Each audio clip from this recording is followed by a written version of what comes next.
When we're young, we have an amazing, positive outlook about how great life is going to be, but somewhere along the line, we forget to dream and end up settling.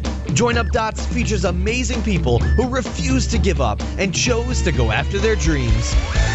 This is your blueprint for greatness. So here's your host, live from the back of his garden in the UK, David Ralph. Good morning, everybody. Good morning to you, one and all, wherever you are across the globe, except for Greenland. We're not getting any downloads in Greenland. So if you know anyone, if you've got an uncle and auntie or somebody in Greenland, and get them to download the show and listen, because it'd be nice if I can get the entire world green. And that means that I've got listeners in every port. Well, let me introduce you to today's guest. And quite simply, he has the biggest balls you can imagine. Well, I better rephrase that really, because it doesn't sound the best way to start an introduction after all. So let's go with it. Our guest today has 3 hugely successful books, all based around the theme of being ballsy in life. Think and Grow Balls, Awaken the Balls Within, and 2014's addition to the Balls family, The 10 Habits of Highly Ballsy People. Highly influenced by the classic Think and Grow Rich by Napoleon Hill, our guest has brought the book and its content up to date and added a rich vein of humour, anecdotes, and, well, himself to the pages. All of them are fun, readable, and hugely powerful guides to taking control of your life, shaking off the fear that roots us to the spot, and moving forward with more momentum than you could hope for. But believe me, behind the words of the book, we have a man with a personal story that has been challenging and difficult, which has allowed him to road test the words he has given to the world. So what makes a man take the leap of faith and attempt to change the world? And what makes a man think that he can bring something different to Hill, Robbins, and the Canfields of the world? So now, without further ado, let's bring onto the show, to start joining up dots, the one and only JD Bloodstone. How are you today, JD? I'm well. Thank you for having me on your show. No, it's lovely to have you on the show. So whereabouts are you? We're talking over Skype. I'm just outside London, but where is home for JD Bloodstone? I'm actually in Boise, Idaho. I'm in a suburb just outside called Meridian, and United States. Okay, and what is there to do there? If I was thinking of coming over on holiday to Idaho, and certainly, was it Boise you said? Then Yeah. what would lure me into that world? Well, the main attraction is just the closeness to the outdoors. Within 45 minutes drive in any direction, there's almost an innumerable things that you can do. We get all 4 seasons here. So in the wintertime, we've got a ski resort. There's snowmobiling, there's snowshoeing. In the spring and the fall, there's hiking. In the summer, you've got fishing, boating, water skiing. We've got our own reservoir just about a half hour outside. The weather's really enjoyable. It's not too humid. It's pretty dry here, so it's pretty comfortable all year long. But I've lived in several different places across the country, and I keep finding my way back to Idaho. And I think the big reason is just because I like the people here. They're just a down-to-earth people, and so that's my kind of person. And I suppose the $1 million question is, with all that on your doorstep, do you actually do that? Because most people don't take, they don't use the things actually that's all around them. Well, I certainly try, but you're right. No, I don't get out and do everything that I can do. Unfortunately, with my business, that takes the vast majority of my time. But that's also a choice that I make, because I do enjoy what I do, and I suppose I work harder than I play, but again, that's okay for me. But when I do decide to play, I don't have to go very far, and that's a big reason why I'm here. So we're talking about your books. That's obviously what drew you to me and made me sort of grab the attention, because it's, Think and Grow Balls is not a sort of name that would naturally come to an author, I imagine. So where did you first get the idea of sticking the word balls on the end of the sort of classic Think and Grow Rich?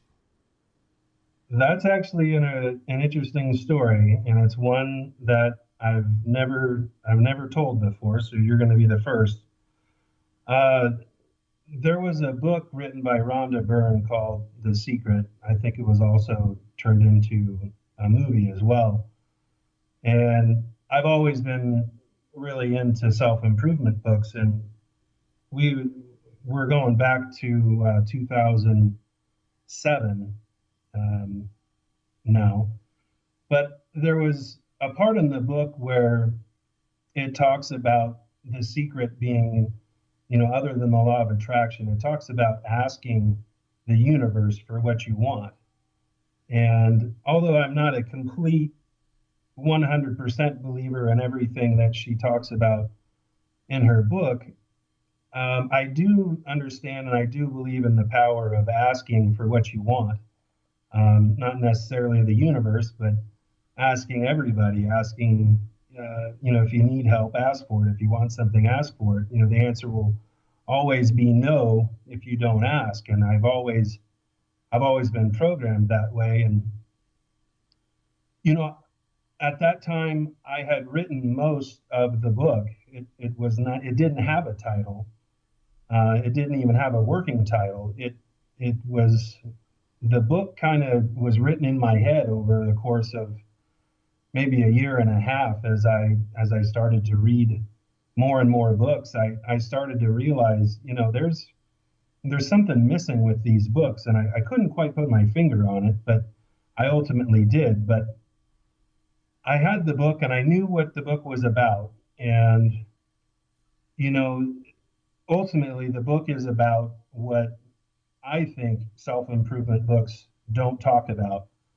I think that I tried to write the missing chapter to virtually every self-help book out there because I couldn't find what I was looking for because I didn't want to write a book if somebody else had already written on the topic. But you've got these great authors and these great books. Some of them, I think, at the time, Think and Grow Rich had sold 160 million copies worldwide and was translated in almost every language on the planet. And I thought, if it's sold so many copies, and it's so popular, why isn't everyone who reads it a success? What stops everyone who reads this book? Like, if the secret is here in this book, which I do believe it is, why isn't everyone successful upon learning the secret? And basically, I had come down to, these self-improvement books are really good at motivating somebody in terms of making them feel really good about themselves. I think that's part of the draw, and it's part of the allure of self-improvement books is the really good ones can do an excellent job of making you feel good. And you can, as you say, you can kind of connect some dots in your head about where you've been and where you are and get an idea of where you want to go. But the missing piece is that if you don't have the courage to take action and actually do something with all of this knowledge that you have, or these skills, or as Napoleon Hill put it, the 13 success principles, if you don't have the courage to actually do something with that knowledge, all of that knowledge is useless. And, the only book that I really came across that talked about what I write about was a little obscure book. I can't find it anywhere. My grandmother gave it to me when I was about 15 or 16 years old, but it's called I Dare You. And it's a little manual, a little hardcover book. And in it is basically just the author was, I dare you to think about your future, and I dare you to think about what you want in life. And as you get to the end, it stopped short, but it was getting to where, I dare you to write out an action plan, and I dare you to take action and accomplish the first item on the list. And, that was really powerful to me because I've always been programmed as, there comes a point in time when you've thought about something enough and you've talked about something enough that for me, something just clicks in my head. I call it flipping the switch.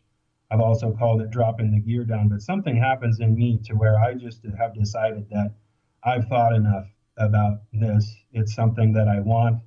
It's something that I know that I can do. And I don't always know that it's going to be easy. And sometimes, because of that, I have made some mistakes. But ultimately, I know that you have to decide to take action. And getting back to your question, I'm sorry I got a little historical on you there, but that's what we like on this show. I was practicing what I preach. I was doing a little bit of my meditation and was doing some auto-suggestion.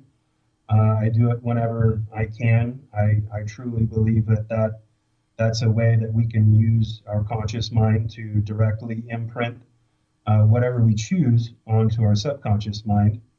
And in one of these sessions, I was exhausted after writing continuously all day, and it was really bothering me that I didn't have a title yet. And I know I have a marketing degree, and I know from my experience that having a good title is 50% of your success. It's literally that important, especially when you consider how competitive the publishing world has become, specifically when you figure in all the self-publishing that's going on.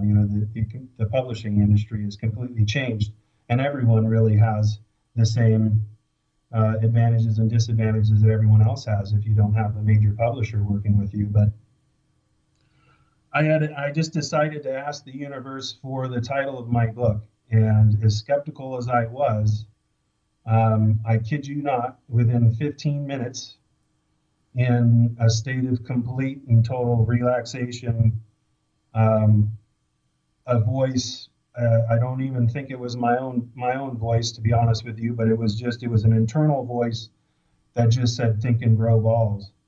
And my hair just stood up just now thinking about it. But it was so powerful because I knew in that instant that's what the title of my book was going to be, because it's clearly calling attention. It's basically my homage to Think and Grow Rich, because I certainly never meant to offend anybody, and I'm only trying to be funny with the title, but I think it works with my message. And I got online and I went to a domain registry and I looked up to see if thinkandgrowballs.com was taken, and it was available. So I knew that nobody had thought of that before, and so I registered it immediately, and that became the title of my book. And interestingly enough, the next day, I don't know if you're familiar with, it was a sexual performance male enhancement drug called Enzyte. And why would I, JD? Well, because they played this stupid commercial every 15 minutes. And I thought you'd been talking to the wife or something. No, and this commercial used to drive me nuts. It had this guy, smiling Bob, and he whistled, and it was just tacky, and it was actually playing in the background, and that's when the subtitle of the book came to mind. How to Shrink Your Fear and Enlarge Your Courage. It just seemed like it went together, and I ran with it.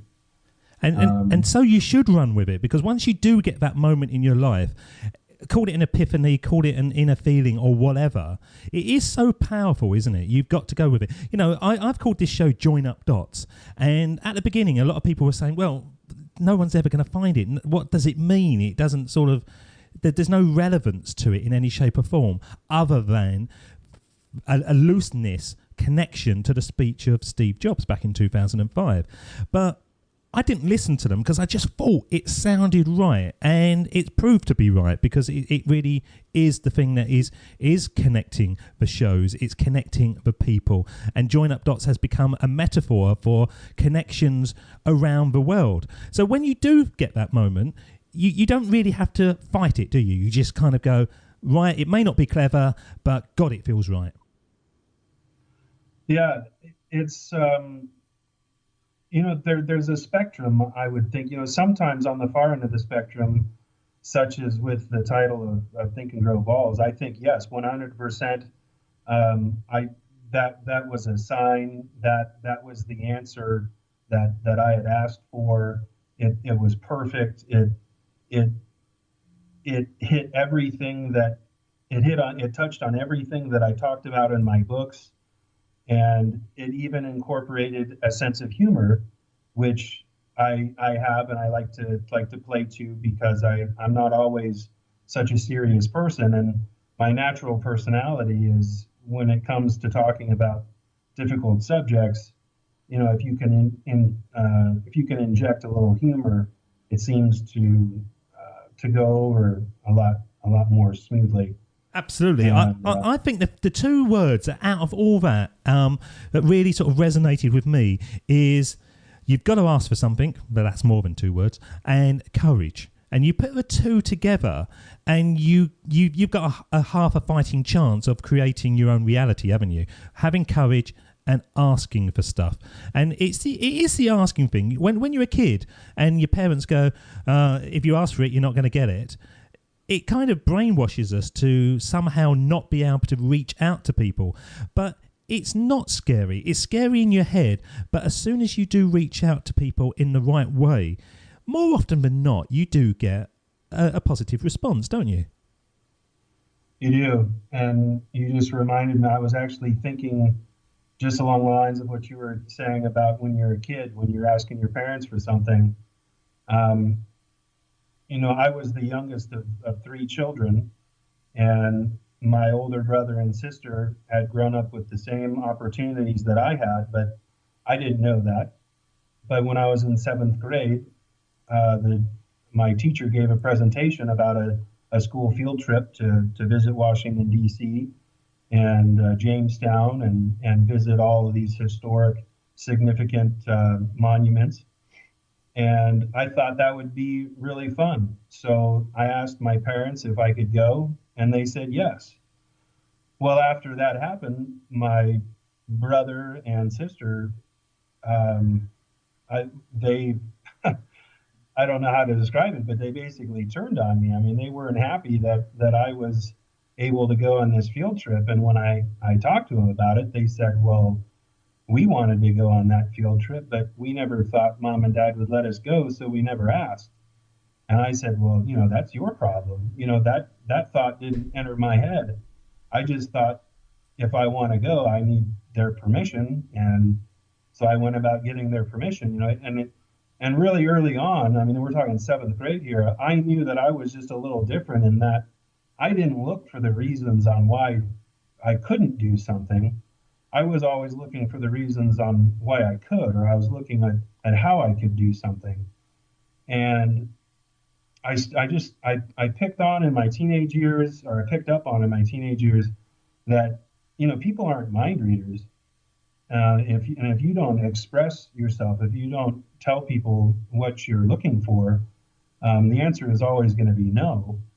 But the surprising thing is that if you're open with what your agenda is, if you let people know what you're looking for, sure, people could say no and you could get rejected. But the flip side is that you could find other people who share your wants, who share your goals and your aspirations. So you can actually find friends, and you can find allies and people who are willing to help you along the way. And you'd never find this out. You'd never find these friends, or these so-called guardian angels. You'd never find these people who are out there to help you if you don't ask.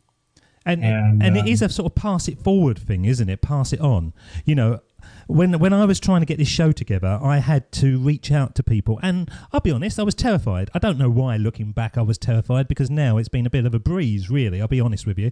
And I don't think I've ever had a response that's come back and said, you've got to be joking, who the hell do you think you are, or whatever. It's either yes or no, it's not quite the right time at the moment, could you come back to me in 4 months' time? But It is scary, isn't it? It's scary in your head. And I don't know why it is scary. And I'm sure there's lots of people out there listening to this who's got an idea in their head and they think to themselves, oh, I don't really know how to do this. I've got the angle, I've got the idea. But why do you think it is? Other than we don't know. Why do you think it is so scary? Well, that's what I've written 3 books on. And to answer your question as succinctly as possible, it's fear of the unknown. But I tried to take it a step further. Anyone can say, oh, you're afraid. But I wanted to be more constructive. I literally wanted to write a manual. I wanted to write something that somebody could actually use. I didn't want someone just to read my books and set it down and go back to their life. Like I said, I wanted my book to be the missing chapter of every self-help book that's out there. So I wanted it to be applicable to everyone's goals or whatever they might be wanting to do with their life. So I forgot my train of thought here. No problem. I'm going to jump in. I love it when a train of thought just disappears. So, well, no, it got me. I'm back on. Oh, he's back on. Go for it. Basically, it's fear of the unknown. So what I tried to do was I tried to answer that question as a human being with, considering myself average. Like, I'm no better, I'm no worse than every human on the planet. I have the same system, I have the same body, I have the same makeup, I have a spiritual being, I have a physical being, a mental being. And so I have all these pieces that make up me. And I wanted to know where fear came from. And I wanted to know why it's there. Why do we even experience fear? And better yet, I wanted to know how to face it. And I wanted to know how to give it a name. And I wanted to know how to defeat it. And in order for me to do that, I had to research a lot of anatomy and physiology, but learn how the body works. And I came across what I call the feel-good chemicals, and these are a set of neurotransmitters and hormones that are inside the human body. We all have them, and it's these chemicals that provide us with the range of our emotions. And I just chose to focus on fear versus courage. And in my writing, I talk about how fear and courage aren't separate emotions. They're actually the same emotion. They're on the same spectrum, just they're on one side of the other. On one side, you have absolute fear, and on the other side, you have absolute courage. And it's very rare to where you're going to be on one side or the other. Most of us, in any given day, in any given situation, we're going to be somewhere in between those 2 points where we've got a little mixture of confidence and courage, and we've got a mixture of fear. And what I tried to do in my books was to help someone identify where they were on that scale, and then how to change their thinking so that they could slide the fear over the fulcrum point to where you now had more courage than you have fear. And it's only when that point happens that you can actually take action. So being courageous is not that you don't have fear. I think it's that you just think that something else is more important. And I believe that's a quote. I believe Ambrose Redmoon might have said that fear or courage isn't the absence of fear. It's realizing that something else is more important. And I firmly believe that. And I don't think fear goes away. I think the ultimate purpose of fear is to make us more alert. It's to tell us that we need to be careful, and we need to open our eyes and open our ears, and we need to be more perceptive because there's danger. And I don't think fear was ever meant to stop us. I think it was just meant to say, proceed with caution. And I think when you look at it in that way, you start to see, or you stop seeing fear as an enemy, and you start to see it as an ally. You say, well, how can I use fear to actually get what I want, and that's what I write about. That is the key point, isn't it? If I can just emphasize what you're saying there to the listeners, that it's almost nature's way of saying that you are going into an area that you're not comfortable with when you feel those fears and where you feel those doubts. But if you can find a way, and we're going to touch on this in a moment, but if you can find a way of confronting those fears and actually pushing through, you're actually developing yourself, you're improving yourself, you're taking yourself out of the comfort zone into the uncomfortable zone, and that is where all the magic occurs. That is where you're in situations that you've never been in before, and that's where opportunities can strike you down. Mm-hmm. Yeah, a big part of my writing, and it's a consistent theme in all three books, is even small actions, the baby steps, even just the little tiniest actions towards your goal provides you with feedback. So this feedback, again, can be positive or negative. What you think of it is really what it is. If you interpret it as being bad, then it is bad. If you interpret it as being positive, then it is. But, I think fear and anxiety, I think anxiety is pre-fear. I almost think anxiety is the fear of fear. But I think our brains, when we think about something that we've never done before, again, it goes back to the fear of the unknown. Our brains want to help us become more efficient. And because we have no experience in doing something, our brain essentially returns a null value. It doesn't have a response. It can't help us.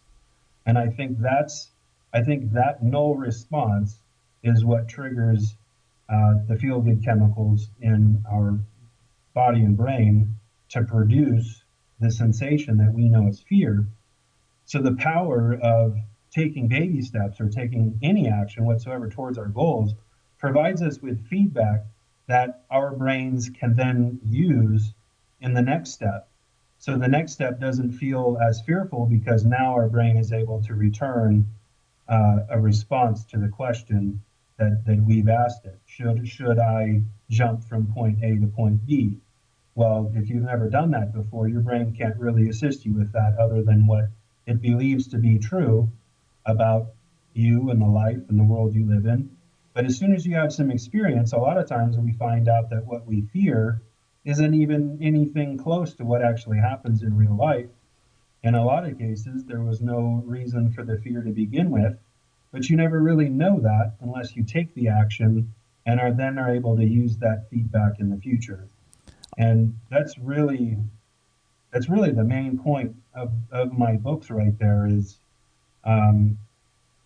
just trying to understand how the human body works and how the brain functions and why it's important to think positively and how you can stop yourself from hindering yourself and stopping yourself from doing and being what you really want and flipping the switch on that and encouraging yourself to actually take action and do something and bring about this positive personal change. And I released Think and Grow Balls in December of 2007. So we're going on 6.5, almost 7 years. And the feedback that I have from the book has actually been phenomenal. I never really thought that, I guess that's a fear of all authors, I guess. You write a book, you spend a tremendous amount of time writing something, and you don't know if it's any good. And when you release it, you're opening yourself up to criticism, which is one of Napoleon Hill's 6 ghosts of fear. And, everyone has those, and I certainly do. And for me, it came to a point where, I had written the best book that I could. I knew that I wanted to expand upon it, but for the first book, I had finished it, and I said, you just have to publish it and cross your fingers, and hopefully people aren't mean. Well, you And, had faith in yourself, didn't you? You had faith, you had belief, you took action, you did everything really that Steve Jobs talks about in that iconic speech back in 2005, which I'm going to play now, and we're going to look at it because it really does sort of emphasise that you didn't have all the answers, you didn't know that these books were going to be successful, you didn't even know it was the right title to sort of grow it to what it has, but you went with it, you had the faith. So I'm going to bring Steve on now and see what he has to say. Of course, it was impossible to connect the dots looking forward when I was in college, but it was very, very clear looking backwards 10 years later. Again, you can't connect the dots looking forward. You can only connect them looking backwards. So you have to trust that the dots will somehow connect in your future. You have to trust in something, your gut, destiny, life, karma, whatever, because believing that the dots will connect down the road will give you the confidence to follow your heart even when it leads you off the well-worn path, and that will make all the difference. So when did your dots start? When was the first sort of dot that led you on the path to where you are today? Well, it all goes back to right before, well, it goes back to when I knew that I wanted to write my own book. It had been, I had no idea what would become of it. No, but it must have been before that, surely.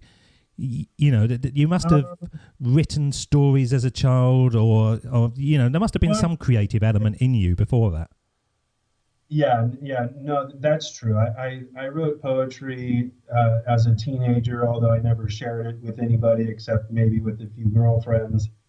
I took creative writing classes in high school and in college, and I always had great feedback from them, you know, from my teachers, and they'd say, you know, keep writing.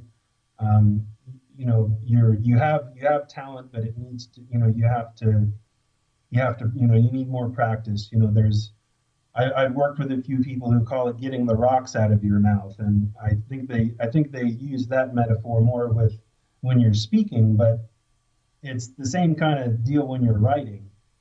You know, the good stuff inspiration and good writing doesn't just flow out of you for no reason. Basically, I mean, you have to have the tap on before the water's going to flow. So Do you write a lot of stuff that you look back on it and you go, because I've written novels in my time. I've never shown anyone. Oh no, actually I've shown one person a novel that I wrote, and I sometimes I would come home after a day's work and think, right, okay, I've got 3 hours, let's go for it, and I couldn't get anything coming out. It was just rubbish. And then other times you'd sit down sort of late at night just for sort of like 15 minutes, and 4 hours later, bang, you'd banged out about 50 pages of brilliant stuff. So that creative writing that led to this book, was there elements of it that really were a stepping stone, they were a dot, when you actually thought, yes, this is closer to what I wanted these books to be?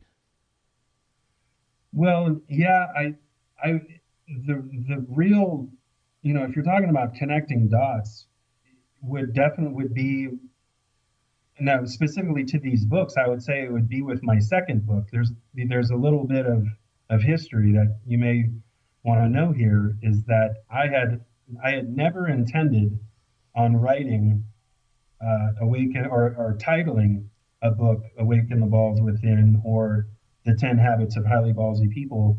I had always intended to run with Think and Grow Balls, and I had just planned on writing a second edition or a revised edition, and I had planned on continuing to use that as my own knowledge and writing abilities improved. I just planned on updating the one book that I had.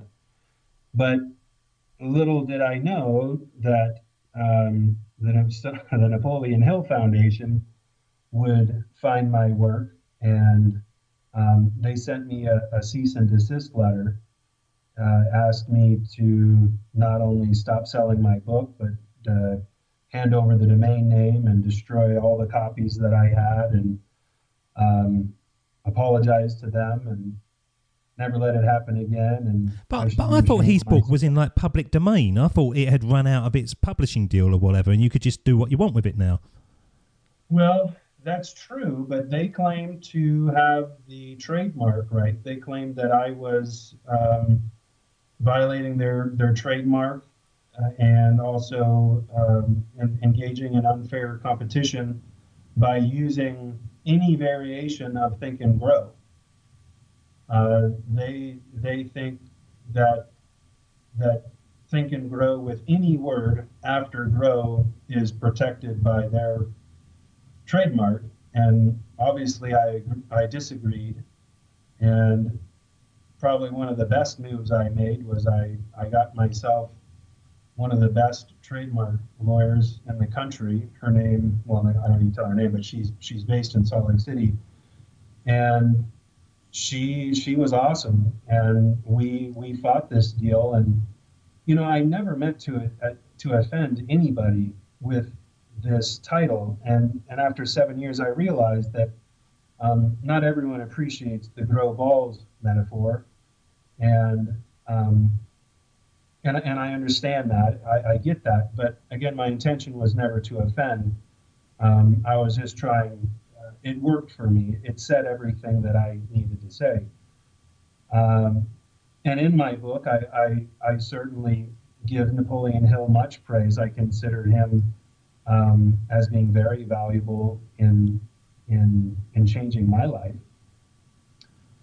And, and no fewer than 3 times in my book do I tell my readers, if you haven't read Think and Grow Rich, stop. Read that book before you read this, because this is really a capstone to that book. And what was it about that book? Because I've read the book, and I've read it, and some parts of it I flew through, and some were a bit sort of heavy going.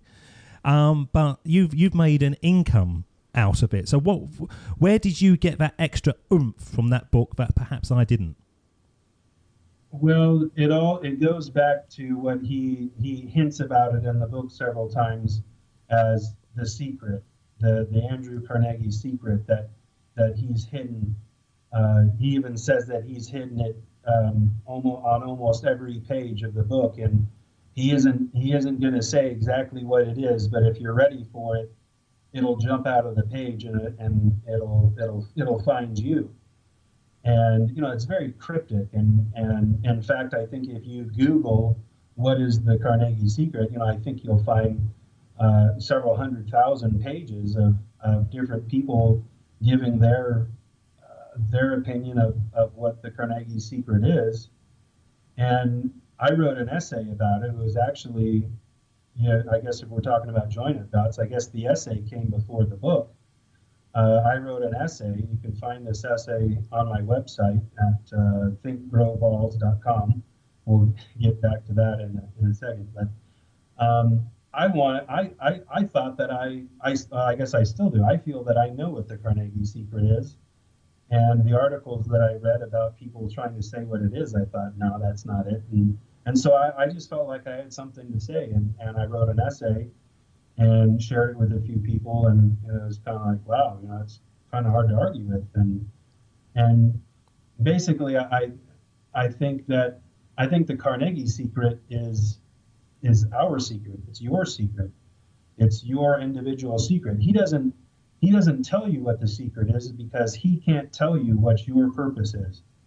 He talks at length about a definite major purpose, and it's the ultimate overarching concept of each of our lives. It's the reason why we're on this planet. And that secret, the Carnegie secret, is individual to each of us. And we need to experience and find out what that is for ourselves. So how do people do that, though, JD? How do people find out that secret when most of the time they're going into a 9-to-5 job, they've got 2 days off at the weekend, and bang, they're back into it again? So how do they find that thing that he's talking about? I've always believed that people already know. We all have an internal voice inside of us that knows what we want. I believe this, and I think if you ask, I think every single person on this planet has a dream. If they couldn't fail, if they had their way, every single person would I mean, maybe it might take a few minutes to, to get into words, but I think ultimately everyone has that answer.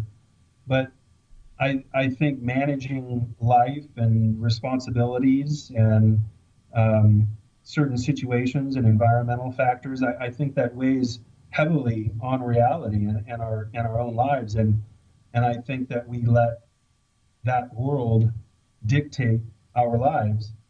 And what I tried to do was just to to to spin it back, to say, no, I'm the most important part of this sequence. This is my life. I'm perceiving the world around me. If there's an aspect of my life that I don't like, I'm going to do everything I can to change it. If there's something I want to do or something I want to be, then it's up to me to get there, because nobody cares about my success like I do, and nobody cares about anyone else's success like they do. And if you want it to happen, you have to take responsibility and you have to make that happen, because everyone else is worried about their own success, and no one has time to just hand success out, because success is so valuable that everyone wants it for themselves. So, what do you want from your reality then, JD? So you're sitting there now, you've written your 3 books. Well, where can you see your life going? How are you shaping your future? Well, I'd like to be able to make a full-time income off of full-time income off of writing and traveling and speaking. That's where I see myself. One of the things I enjoy most is I have a mentor program. I don't like the word success coach or anything or life coach or anything, but I have my own program, and that's really where I get some of my it was all worth it moments, is when somebody reads my book and it's helped them in some way, and they say, you know what, I want to spend more time with this guy, and I want to pick his brain, and I want to see if he can help me. And I have, I call it my escape velocity mentorship program. I have that. I have several students that I work with on a continual basis. And if I could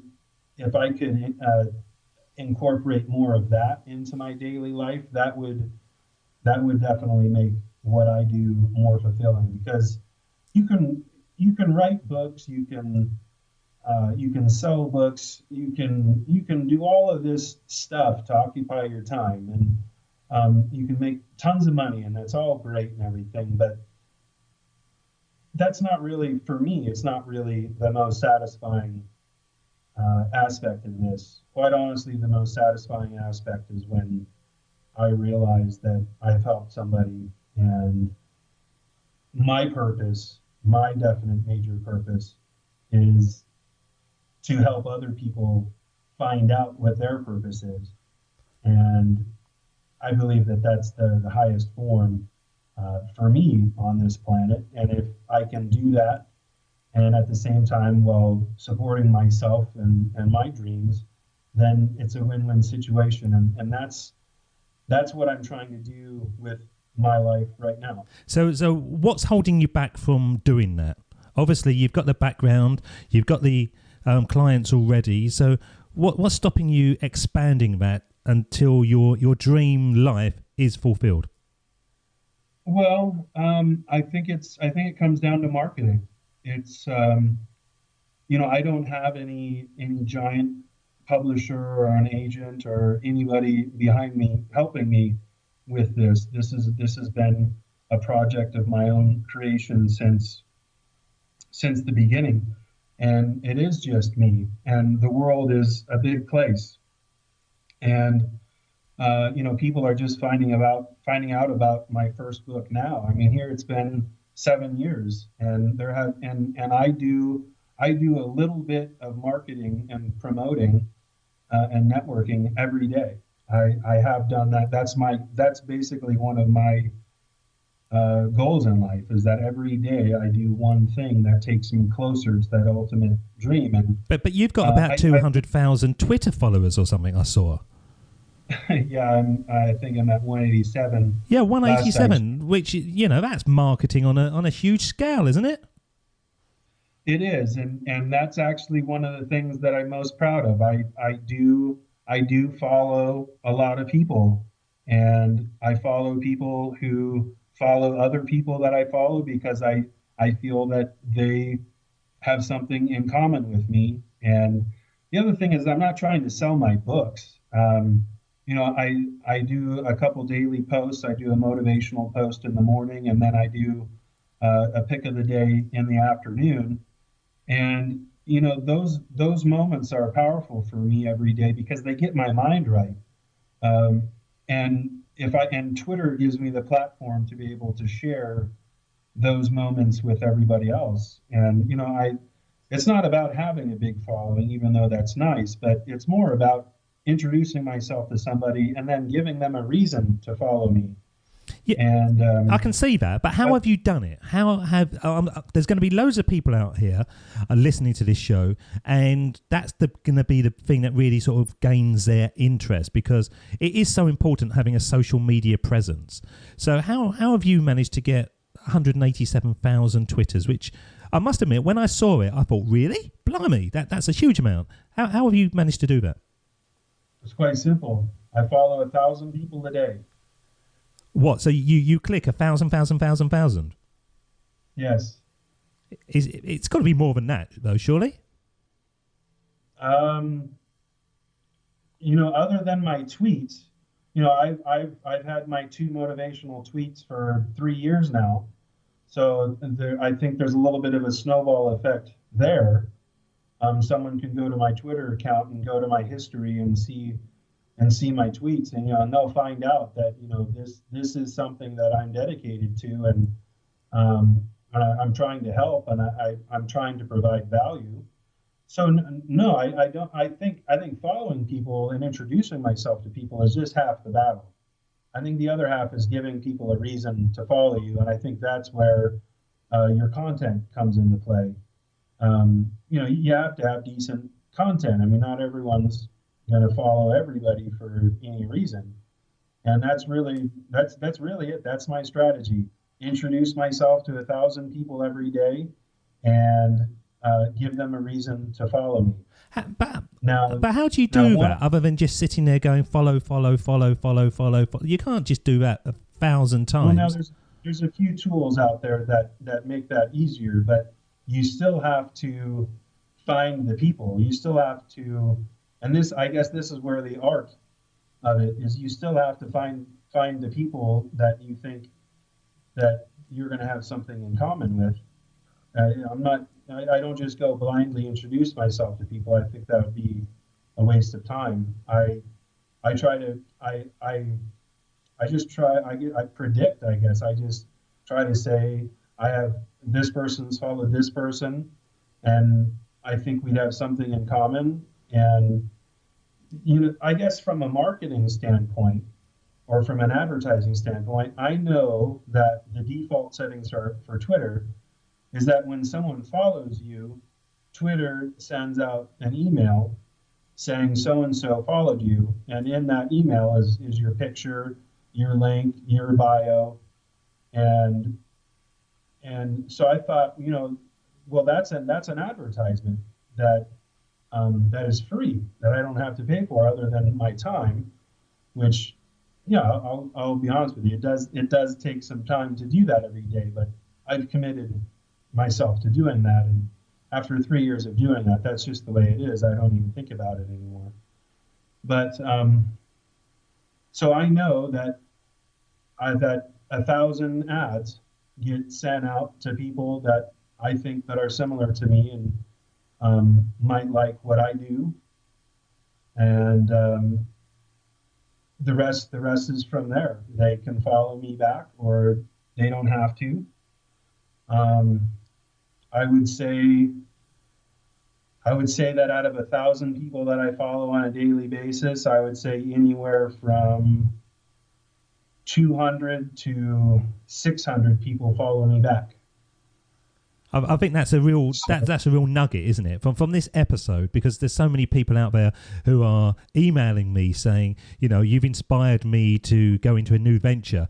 But it's one of those things, social media, that really you kind of wish that you didn't have to mess around with it, because it does take so much time. I know there's tools that can sort of speed it up, and you can get virtual assistants to help you in that, but it is a sort of a big time suck, but you can't get away from it. So the fact that you've advised us on how you've done it, and I was making lots of notes there because I know that that's something that I need to get better at myself, is the huge sort of nugget of the show. So I thank you for sharing that with us. But just before I let you go, JD, this is the end of the show, and this is when I put you on the mic, and we call it the sermon on the mic, when I send you back in time to have a short one-on-one with your younger self. And if you could go back, would you go back to sort of childhood, or would you go back to your sort of teenage years? What age would you go back to be able to have a one-on-one, and what kind of advice would you give? So I'm going to play the music now, and when it fades out, you're on the mic. This is the sermon on the mic.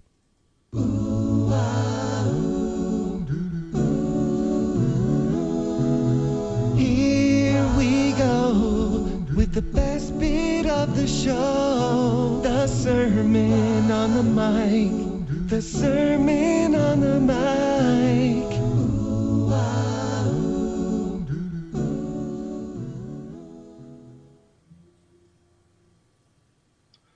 Hey there, JD, little JD. This is future JD talking to you from the future, obviously. I guess you would be 15 or 16 years old, and I guess I would just say, if I could say a few things, I would say don't internalize everything. Don't think so hard about everything in your life. And there's a lot of filler in life. It's not all as important as you make it seem, or it may seem. There's a lot of people who appear to be important in your life, and there's a lot of things in your life that are going to seem really important right now, but when you're older, they're not going to seem so important. But you're going to learn some lessons about being able to filter out and identify what's important to you, and you can relax a little bit, because you don't need to be on guard, and not everything needs a response from you. There's the world is fine. The world will take care of itself. Worry about you, worry about what's important to you, worry about what you can do now,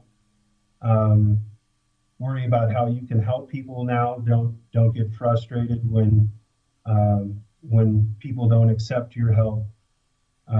Realize that everyone has a mission, everyone has their own purpose.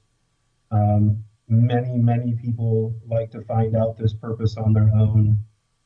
It's not your job to tell people what they need to do, but you can be there to listen to them and guide them and help them find that out for themselves, and laugh a little bit more and prank a little bit more and stay out a little bit later.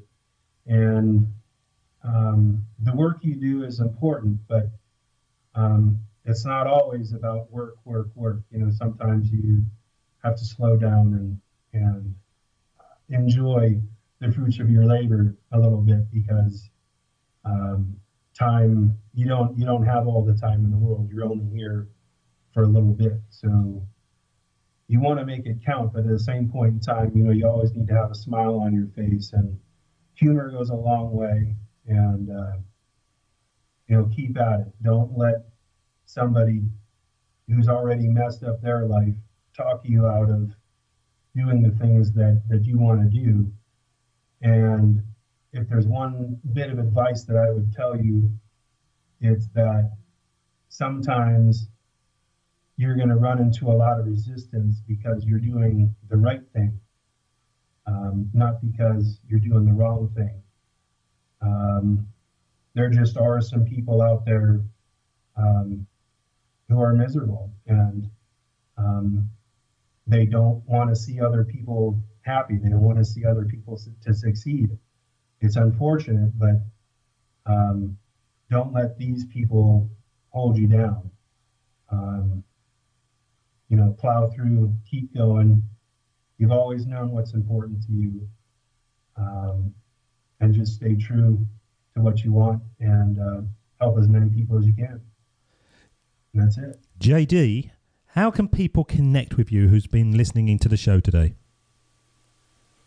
Well, the easiest way to get me personally would be on Twitter. My handle is @JD Bloodstone. My website is thinkgrowballs.com. I did lose thinkandgrowballs.com in my dealings with the Napoleon Hill Foundation, but I did get the permission to continue selling my book. But so you can go to growballs.com. Twitter's good. I do have a Facebook page. You can search me on Facebook. I'm rarely on Facebook, but I do check in every so often. But you can reach me directly by email as well. It's easy, jdbloodstone@gmail.com. I do read all of those, and I try to respond to each one. Well, I'll put all those links on the show notes, and I'm sure that there will be people contacting you. And I'd just like to say thank you so much for spending time with us today, joining up those dots of your life. And please come back again when you have more dots to join up, because I believe the only way to build our futures is by connecting our pasts. JD Bloodstone, thank you so much. Thank you.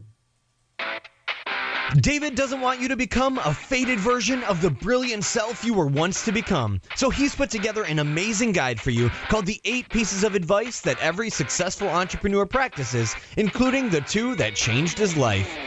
Head over to joinupdots.com to download this amazing guide for free, and we'll see you tomorrow on Join Up Dots.